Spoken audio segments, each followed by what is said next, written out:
जनाब अस्मा कहती हैं मेरे अब्बा जी ने कहा बेटा तेरे लिए रिश्ता आया है। मैंने कहा किसका? कहा हुजूर की पुप्पी के बेटे जुबैर बिन अवाम का। कहते मैंने थोड़ी देर के लिए सोचा कि वहां तो बड़ी गुर्बत है। तो जनाब सिद्दीक अकबर ने अगला जुमला कहा, फरमाया तुम्हें पता है रिश्ता भेजा किसने? कहा अब्बा जी किसने? कहा मुस्तफ़ा करीम ने। जनाब अस्मा कहने लगी फिर आपको मुझसे पूछना नहीं चाहिए था, फिर हुजूर ने पसंद किया, महबूब ने, इतने मेरे नसीब। हजरत अस्मा कहती है मैं उस घर से गई थी जहां 3-3 गुलाम हर वक्त होते थे। और ये बुखारी मुस्लिम में आपको मिलेगा।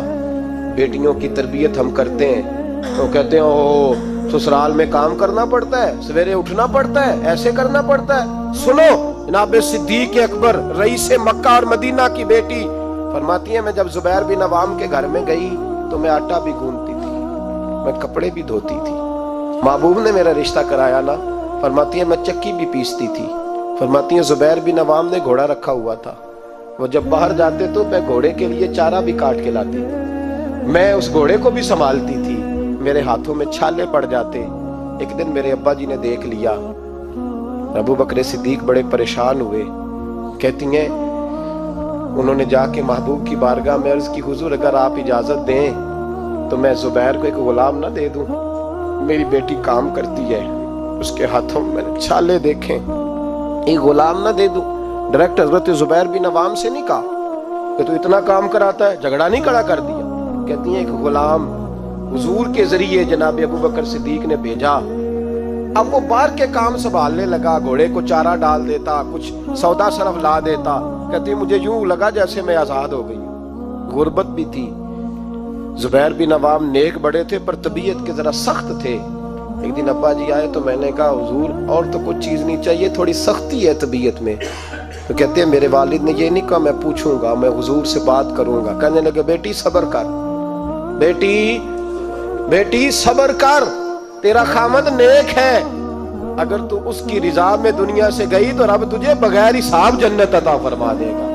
और खामद की परहेजगारी भी तो देखो ना भाई, सिर्फ दौलतों की जरूरत है, सिर्फ इन चीजों की जरूरत है, उसकी परहेजगारी भी देखो। अब अस्मा कहती है उसके बाद मैंने शिकवा नहीं किया। उसके बाद दोबारा शिकवा, सखी बड़ी थी हजरत अस्मा।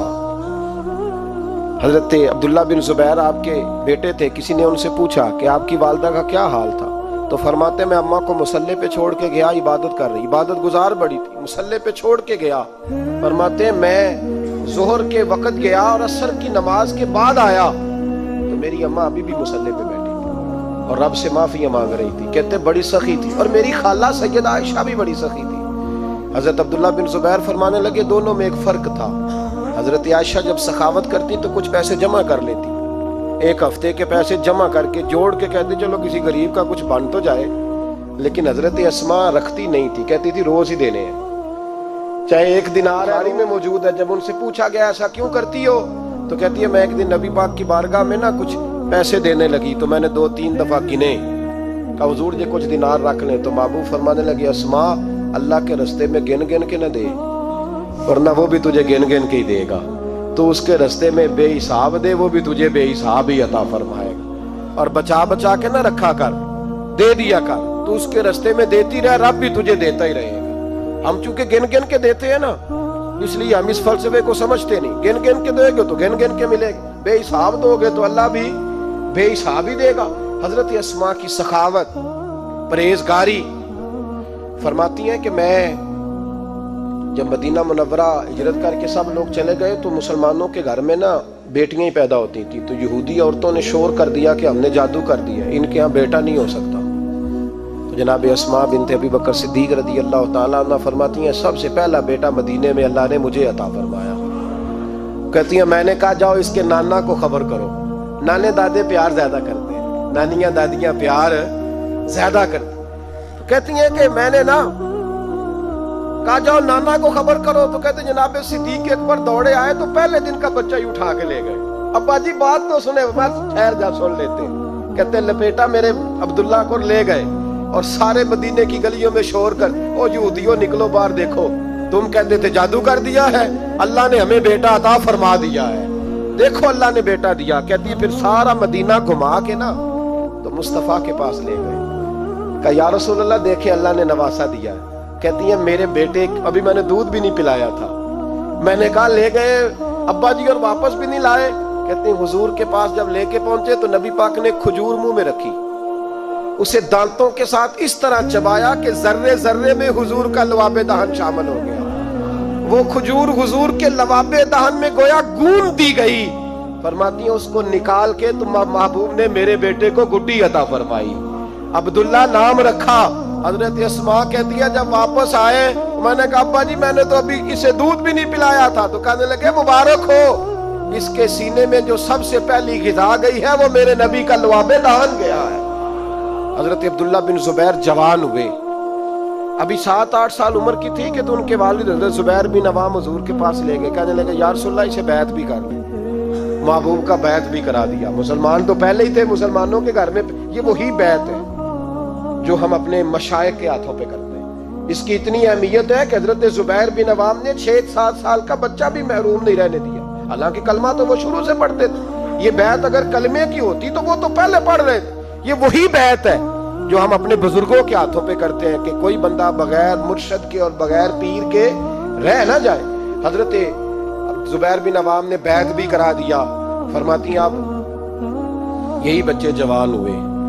حضرت زبیر بن عوام تو جلدی وصال کر گئے. حضرت عبداللہ بن زبیر فرماتے ہیں میری اماں کی عمر 100 سال کے قریب ہوئی, نابینا ہو گئی تھی دونوں آنکھوں سے. میں کپڑے لا کے دیتا تھا تو حضرت اسماء کا طریقہ یہ تھا کپڑے کو ہاتھ لگا کے دیکھتی. 100 سال کی بوڑھی اماں ہاتھ لگاتی, کہتے بیٹے باریک ہے. محبوب نے بیویوں کو چھپ کے رہنے کا حکم دیا, ان کو نہ تھوڑا موٹا کر کے لا. کہتے اماں جی آپ نے ہاتھ سے دیکھا ہے, صحیح ہے آپ پہن لے. کہتے میری اماں رو پڑتی. کہتے بیٹا بی بی کا زیور اس کا پردہ ہوتا ہے, تو مہربانی کر مجھے موٹا کپڑا لا کے دے تاکہ میں اپنے آپ کو چھپا کے رکھوں. میں نے چھپ کے زندگی گزاری ہے, میں چھپ کے اللہ کی بارگاہ میں جانا چاہتا ہوں, مجھے پردے دار رہنے. امام حسین رضی اللہ تعالیٰ عنہ کی شہادت کے بعد ان کا جھنڈا حضرت عبداللہ بن زبیر نے اٹھایا, انہی کا جھنڈا. یزید جب مر گیا تو مکے مدینے اور حجاز کے جو سارے علاقے تھے ان لوگوں نے حضرت عبداللہ بن زبیر کے ہاتھ پہ بیعت کی تھی, جو حضرت اسماء کے بیٹے تھے, جناب صدیق اکبر کے نواسے تھے. وہ خلیفہ بن گئے, امیر بن گئے مسلمان. دوسری سائیڈ پہ شام والی سائیڈ پہ عبد الملک بن مروان بنا. اس نے یہ جو تعمیر کعبہ ہوئی ہے نا دوبارہ سے, جن بنیادوں پہ اب کعبہ ہے انہی بنیادوں پہ حضرت عبداللہ بن زبیر نے بیت اللہ کو بھی دوبارہ تعمیر کروایا تھا. کیونکہ یزید کی فوجوں نے جب حملہ کیا تو بیت اللہ کے کچھ حصے شہید ہو گئے, تو جناب عبداللہ بن زبیر نے اسے بھی دوبارہ بنوایا. عبد الملک بن مروان نے حجاج بن یوسف کو ان کے مقابلے میں بھیجا. لڑائی ہونے لگی, 5.5 مہینے جنگ ہوتی رہی. حضرت عبداللہ بن زبیر کی فوجیں کچھ تو شہید ہو گئے لوگ, کچھ بکھر گئے, آپ اکیلے رہ گئے. کہتے میری 100 سال کی بوڑھی اماں, میں اماں سے مشورہ کرنے آیا حضرت اسماء سے. بچے اس لیے بزدل ہوتے ہیں کہ باپ انہیں دلیری سکھاتا ہی نہیں. کہتے 100 سال کی بوڑھی اور نابینا اماں, کیوں نہیں بچے جہاد کے لیے تیار ہو رہے؟ مائیں کہتی ہیں شاید گھر میں رہیں گے تو موت نہیں آئے گی, شاید یہ اندر رہیں گے تو بچ جائیں گے. فرماتے 100 سال کی بوڑھی اماں سے جا کے کہا ماں اب تو میں تقریباً اکیلا رہ گیا ہوں, کیا کروں؟ تو کہتے میری ماں کہنے لگی حضرت اسماء بیٹے پہلے تو یہ بتا کہ تو حق پہ ہے کہ نہیں. میں نے کہا ماں ہوں تو میں حق پہ. تو کہنے لگی جا پھر میدان میں کھڑا ہو جا اور جا کے لڑ, جب تک رب کو منظور ہوگا تجھے زندگی دے گا. اور بیٹا یاد رکھ جسے شہادت ملتی ہے اسے بھی اللہ کی مدد کے ساتھ ہی ملتی ہے, شہادت بھی اللہ کی مدد سے ملتی ہے. میدان میں جا. تو کہتے میں نے اپنی اماں سے کہا ماں یہ جو حجاج ہے بڑا ظالم ہے, سنا ہے جب کسی کو قتل کرتا ہے تو لاش کے ٹکڑے ٹکڑے کر دیتا ہے, جھوٹ سارا کاٹ ڈالتا ہے.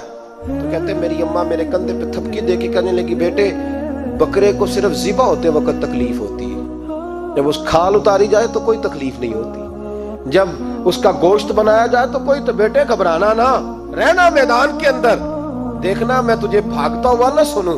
جا میرا بیٹا, اللہ تیری مدد کرے گا. حضرت عبداللہ بن زبیر کہتے ہیں میری ماں کی گفتگو نے میرے وجود کو فولاد کر دیا. فرماتے ہیں جذبہ جہاد میری اماں نے میرے سینے میں بھر دیا. جب میں نکلا میدان میں تو حضرت اسماء پھر پکارنے لگی, کہنے لگی عبداللہ یہ یاد رکھنا کہ تم اس کے بیٹے ہو جس کو میرے نبی نے اپنا حواری کہا تھا، اور نبی پاک نے تیرے باپ کو دنیا میں جنت